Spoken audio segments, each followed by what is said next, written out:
अस्सलाम वालेकुम dear students, hope you are doing well. आज हमारा टॉपिक है पोल्यूशन कंसिक्वेंसेस एंड कंट्रोल। आलूदगी, उसका नतीजा, उसका रिजल्ट और उसको हम कंट्रोल कैसे कर सकते हैं।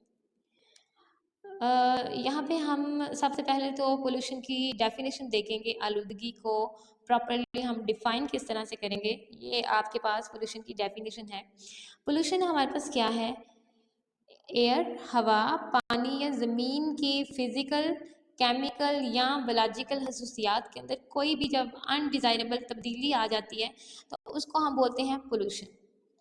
और ये जो चेंज आता है इसको हम अनडिज़ायरेबल क्यों बोलते हैं?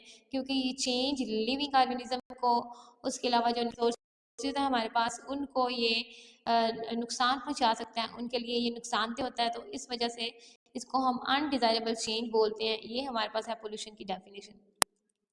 अब ह्यूमंस क्या इसके ऊपर क्या इम्पेक्ट है, वो आपको पता है कि बेटर लाइफ के लिए इंसानों की जो सोसाइटीज़ हैं वो ज़्यादा से ज़्यादा टेक्नोलॉजी और इंडस्ट्रीज़ के ऊपर डिपेंड कर रही हैं। टेक्नोलॉजी और इंडस्ट्रीज़ के ऊपर डिपेंड क्यों कर रही हैं? क्योंकि इनसे हमारी लाइफ इजी हो रही है, आसान हो रही है। लेकिन इसका एक साइड इफ़ेक्ट जो बहुत बड़ा हमारे पास आ रहा है वो हमारा इन्वायरमेंट जो है उसके अंदर पोल्यूशन बहुत ज़्यादा बढ़ रही है। तो डायरेक्टली भी इनडायरेक्टली भी ह्यूमंस जो हैं वो क्या काज कर रहे हैं हमारे पास यहाँ पे पोल्यूशन। आज हम पोल्यूशन की मुख्तलिफ टाइप्स हैं, air pollution, water pollution, land pollution. हम फर्स्ट टाइप करेंगे यहाँ पे एयर पोल्यूशन। एयर पोल्यूशन हमारे पास क्या है? ये सबसे बड़ा इन्वायरमेंटल इशू है। माहौल के अंदर हमारे पास जो मसला आ रहा है ये है। इसको हम डिफाइन किस तरह करते हैं, यहाँ पे मैंने मार्क किया। It is defined as a change of composition of air by the addition of harmful substances e g. Industrial and automobile gases and particulate matter. हम क्या करते हैं, एयर की जो अपनी कंपोजिशन है उसको, उसकी जो कंपोजिशन है उसको तब्दील कर रहे हैं। कैसे तब्दील कर रहे हैं? हम उसके अंदर जो हार्मफुल गैसेस हैं, फॉर एग्जांपल, उनकी कंसंट्रेशन मुसलसल इंक्रीज करते जा रहे हैं। जो हमारे लिए नुकसानदेह गैसेस हैं, चाहे वो इंडस्ट्रीज से आ रही हैं या गाड़ियों वगैरह से आ रही हैं, या पार्टिकुलेट मैटर है यानी कि सॉलिड या लिक्विड वेस्ट है एयर के अंदर, तो वो सब क्या कर रहे हैं? हवा की कंपोजिशन उसको चेंज कर रहे हैं। अब हमारे पास नेक्स्ट यहाँ पे आप देखेंगे सोर्सेज हमारे पास क्या हैं एयर पोल्यूशन के। ह्यूमन एक्टिविटीज़ से रिलेट कर रहे हैं डायरेक्ट इसके सोर्सेज। सबसे पहले हमारे पास बर्निंग ऑफ कोल। जब हम कोयले को जलाते हैं तो बहुत ज़्यादा धुआं और डस्ट वगैरह प्रोड्यूस होता है। पेट्रोलियम को जलाने से हमारे पास सल्फर डाइऑक्साइड गैस प्रोड्यूस होती है। ये सब पोल्यूशन क्रिएट करने वाली गैसेज हैं।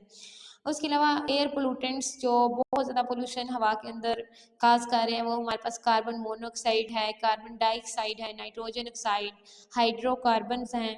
उसके अलावा हाइड्रोकार्बन आपको पता है compounds of carbon and hydrogen and their derivatives को हम बोलते हैं। पार्टिकुलर मैटर यानी जो सॉलिड या लिक्विड वेस्ट एयर के अंदर प्रेजेंट होता है।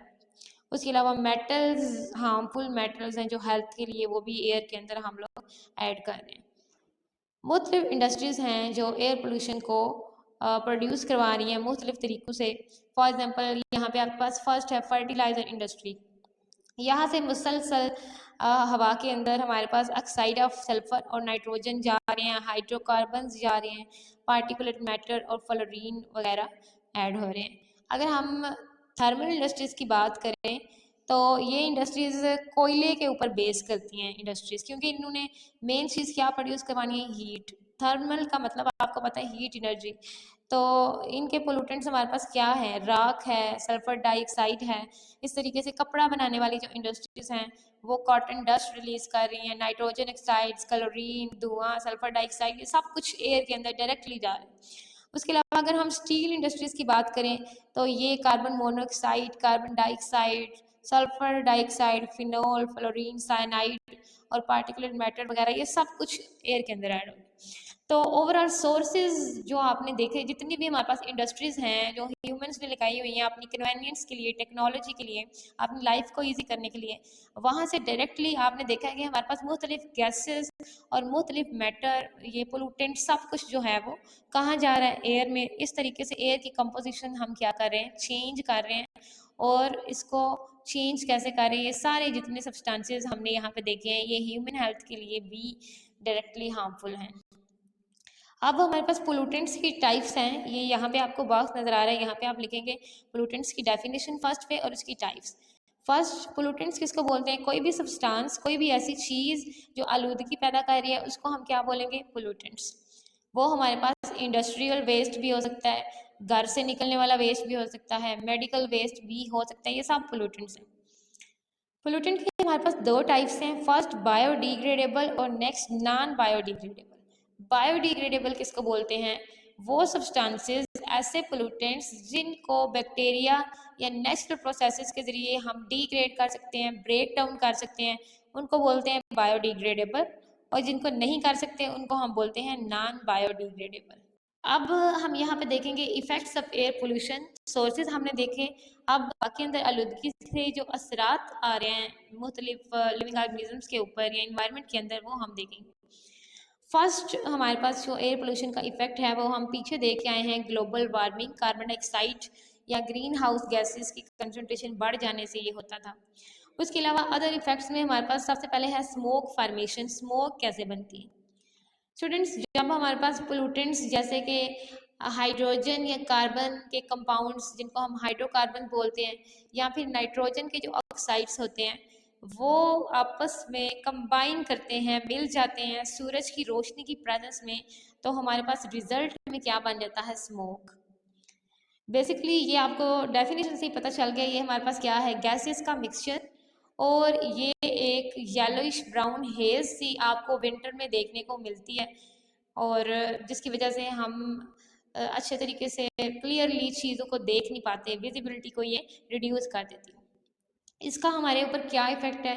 ये मुख्तलिफ सांस लेने से रिलेटेड प्रॉब्लम्स काज कर सकता है, रेस्पिरेटरी डिसऑर्डर। उसके अलावा एलर्जीज मुख्तलिफ हो सकती हैं, क्योंकि इसके अंदर मुख्तलिफ पोलूटिंग गैसेस होती हैं जो आलूदगी काज करती हैं स्मोक के अंदर। Number two, acid rain. ये भी हम पीछे देख के आए हैं। एयर पोलूटेंट्स हैं हमारे पास मुख्तलिफ, जैसे सल्फर डाइऑक्साइड, नाइट्रोजन ऑक्साइड। ये क्या करते हैं? एटमॉस्फेयर में जब वाटर के साथ रिएक्ट करते हैं तो आपने देखा ये सल्फ्यूरिक एसिड और नाइट्रिक एसिड प्रोड्यूस करते हैं, और जिससे हमारे पास क्या आ जाती है? Acid rain. लास्ट पे हम देखेंगे कि कैसे हम पोल्यूशन को कंट्रोल कर सकते हैं, कैसे इसके ऊपर हम काबू पा सकते हैं। तो सबसे पहली बात तो ये कि एयर पोल्यूशन को कंट्रोल करने के लिए पब्लिक अवेयरनेस ज़रूरी है। पब्लिक को इस चीज़ से अवेयर किया जाए कि एयर पोल्यूशन के कितने जो है हमारे पास हार्मफुल इफ़ेक्ट्स हैं। उसके अलावा हम एयर पोल्यूशन को कंट्रोल करने के लिए एफॉरेस्टेशन कर सकते हैं, यानी दरख्त लगा सकते हैं, नए जंगलात लगा सकते हैं नॉन फॉरेस्ट एरियाज़ के ऊपर। ऐसे एरियाज़ जहाँ पे पहले जंगल नहीं था, वहाँ पे हम न्यू फॉरेस्ट को इस्टेब्लिश कर सकते हैं। उसके अलावा हम एफॉरेस्टेशन का हमारे पास फ़ायदा ये होगा कि एयर पोल्यूशन कंट्रोल हो जाएगी, क्योंकि प्लांट्स जो हैं वो बहुत सारे एयर पोल्यूटेंट्स को फिल्टर भी कर देते हैं, ऑब्जॉर्व भी कर लेते हैं। तो वो इन्वायरमेंट से प्लांट्स जब उनको ऑब्जॉर्व करेंगे तो एयर के अंदर से पोल्यूटेंट्स काफ़ी मिकदार में कम हो जाएंगे। उसके अलावा इंडस्ट्रियल एफ्लुएंट्स की मॉडिफिकेशन कैसे होगी? ओके, जो हमारे पास इंडस्ट्रीज से पोल्यूटेंट्स निकल रहे हैं, चाहे वो गैसेस हैं जो हवा में हमारे पास जा रही हैं, उनको हम मुख्तलिफ फ़िल्टर या दूसरे डिवाइसेस के ज़रिए फ़िल्टर करें। उसका क्या फ़ायदा होगा कि जब हम वेस्ट गैसेस को रिलीज़ करते हैं, जब इंडस्ट्री से वेस्ट गैसेस रिलीज़ हो रही हैं, तो उनके अंदर से जो सॉलिड वेस्ट और लिक्विड वेस्ट है, कम से कम वो रिमूव हो जाता है। और उसके अलावा जो हमारे पास धुआं प्रोड्यूस करने वाले मुख्तलिफ यूनिट्स हैं, उनकी चिमनीज़ हमें लॉन्ग बनानी चाहिए। लॉन्ग चिमनीज़ का क्या फ़ायदा है? पोल्यूटेंट गैसेस जो हैं वो काफ़ी ऊपर जाके हम उसको रिलीज़ करके लार्ज एरिया के ऊपर डिस्पर्स करेंगे, तो जो इन्वायरमेंट है वो किसी हद तक उसके अंदर पोल्यूशन कंट्रोल हो जाएगी। उसके अलावा इंडस्ट्रीज़ को बायोगैस प्रोड्यूस करनी चाहिए, या फिर सोलर कुकर्स इस्तेमाल करने चाहिए, बजाय इसके कि हम डायरेक्टली एनर्जी के वो रिसोर्सेज इस्तेमाल करें जहाँ से बहुत ज़्यादा पोल्यूटिंग गैसेस आ रही हैं। इन्वायरमेंट फ्रेंडली फ्यूल्स, इस तरह का हम फ्यूल इस्तेमाल करें। इन्वायरमेंट फ्रेंडली का मतलब है कि जो हमारे माहौल को, हमारी एयर को, उसकी कंपोजिशन को चेंज ना करें, उस तरीके से पोल्यूशन ना काज करे बहुत ज़्यादा। सबसे पहले तो हमें लेड फ्री फ्यूल यूज़ करना चाहिए गाड़ियों में। लेड क्या है? लेड जो है वो काफ़ी हेल्थ इश्यूज भी काज करता है, ह्यूमंस के अंदर भी ये हमारे पास हार्मफुल है। उसके अलावा सल्फ़र फ्री फ्यूल इस्तेमाल करना चाहिए, कोयले के ऊपर जो इंडस्ट्रीज वर्क करती हैं उनके अंदर, ताकि हम सल्फर डाइऑक्साइड से प्रोड्यूस होने वाली जो पोल्यूशन है उसको रिड्यूस कर सकें। तो ये था आपका टॉपिक, सिंपल सा आपका टॉपिक था। तो फिर भी अगर आपको कोई प्रॉब्लम है, कुछ कन्फ्यूजन है, तो आप पूछ सकते हैं। ओके स्टूडेंट्स, अल्लाह हाफिज़।